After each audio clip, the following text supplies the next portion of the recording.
Welcome back to Politics and Hardball. Abortion politics, particularly anti-abortion politics, has been a guiding principle of Republican politics for decades now. But yesterday, Senator John McCain, a pro-life Republican, stepped back from the edge and seemed to say it was time for the GOP to rethink its position. The reason? Obviously, the country's turning against the Republicans' position. Here's McCain on Fox. Let's listen. I think we have to have a bigger tent. That's no doubt about it. We've got to give them something to be for. And as far as young women are concerned, absolutely. I don't think anybody like me, I can state my position on abortion, but to, other than that, leave the issue alone. When you say leave the issue alone, you'd say freedom of choice? I would allow people to have those opinions and respect those opinions. I'm proud of my pro-life position and record. But if someone disagrees with me, I respect your views. Any move away from a pro-life stance would threaten to tear apart the GOP coalition, separating pro-choice moderates from the larger group of more conservative Republicans. Republican Congressman James Lankford of Oklahoma is opposed to abortion rights. Joan Walsh is the editor-at-large for Salon and MSNBC contributor and author of What's the Matter with White People. Congressman, I want to ask you about this decision.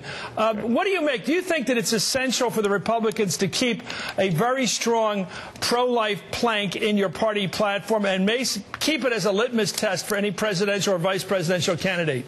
You know what? Half of Americans are very pro-life. And so to say to half of Americans, your opinions don't count, wouldn't equate representation to them. You have pro-life Democrats and pro-life Republicans that are out there that this is a very, very important issue.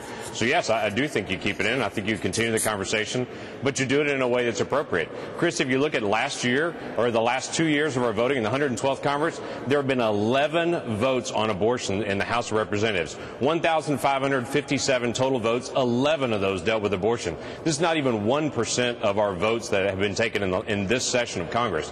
So to say this has been a big issue, I think it's been pretty fair, actually.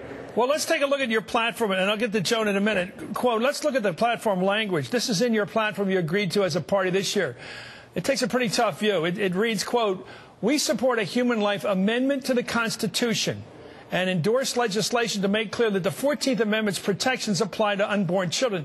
You're basically saying in that from the moment of conception that the fetus or the unborn child has the rights of life, liberty, and property under the 14th Amendment, which cannot be denied except through due process of law. You're basically establishing personhood in your party platform. Do you believe that is something that pro-choice people could rally behind? Could you ever have a Republican who was the candidate for president who was pro-choice? I mean, what are you really saying? John McCain said clearly no longer make it a partisan issue. Drop it from the public debate. Are you saying keep it as a debate between Republicans and Democrats?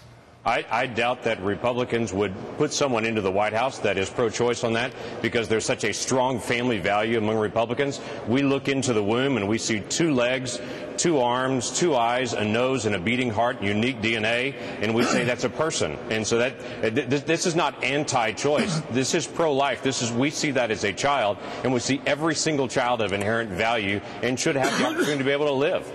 What are the rights of a pregnant woman? What are the rights of a pregnant woman? The pregnant woman has the same rights as everyone else does, but so does that child. This is splitting up Americans and saying an American that's very small doesn't have the same amount of rights that Americans taller.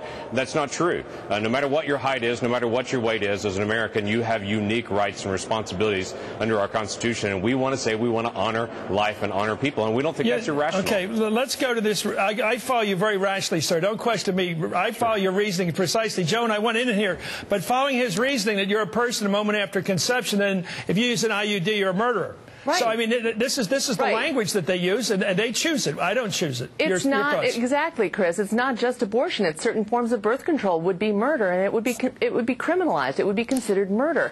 And I'm pro-choice. I'm very much pro-family. I'm very much pro-life. And Americans are divided on this issue, although there is a majority of people who think abortion should be legal, at least in some circumstances. What about John McCain's statement yesterday? Weren't you amazed for him to just drop that from the airplane to lighten the load, basically? politically? Well, you know, they are on a course to demographic extinction, the Republican Party. They're losing women. They're losing Latinos and Asians and African Americans. They're losing young people. Other than that, they're doing great, you know. So there have been a lot of proposals for what they have to do to get some of those groups back. And I think choice is one issue. I would say, though, with Senator McCain, he talks about being open to other views. It's not necessarily that we won't continue to fight to make abortion illegal. Well, he did sound like he was going to not make it a partisan issue. He sounded like it, but he left himself wiggle room. So we'll see how it plays out.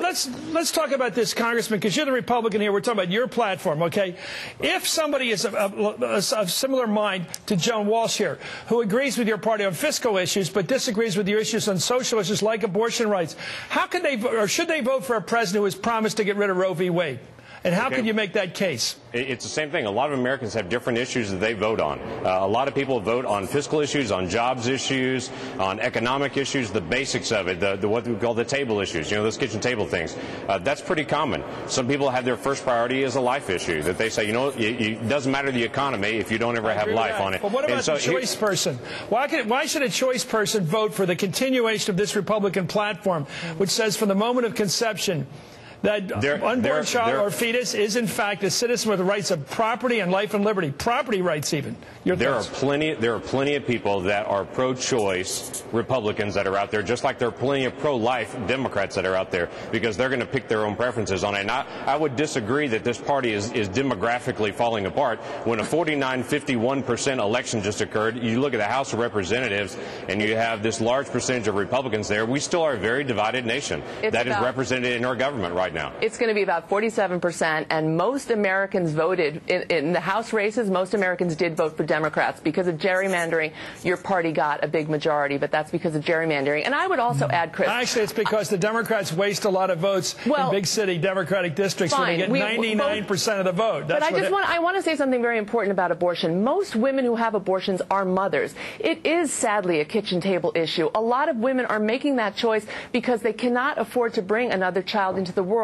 And for a lot of women, it is a tough choice, but there's nobody better positioned to make that decision. In the end, we can be privately pro-life, but publicly, our public policy has to be pro-choice, because there's no one else who can make that decision besides the woman with the people she trusts. Otherwise, you're making her a criminal, you're making the doctors a criminals. It's just untenable. We're not going back to the world where we used to live. And Joan, here's something here's something you'd agree with, and I think the Congressman won't agree with. This is the exact words that John McCain used yesterday with Chris Wallace.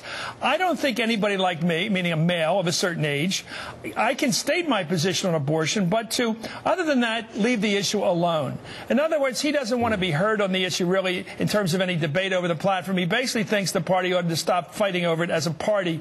But you, sir, don't agree with him. That's what I just want to get on the record. I would say there are 750,271 people in the 5th Congressional District of Oklahoma, both male and female. And to say because I'm a male I can't represent the female opinion that is in my district would be incorrect. There are hundreds of thousands of females in my district that are very pro-life and are very passionate about this issue, and they deserve a voice in Congress as well. So does that child. I understand the plight of the woman that's pregnant on that, but I also understand the plight of that child. Well said for your point of view. Joan, last word.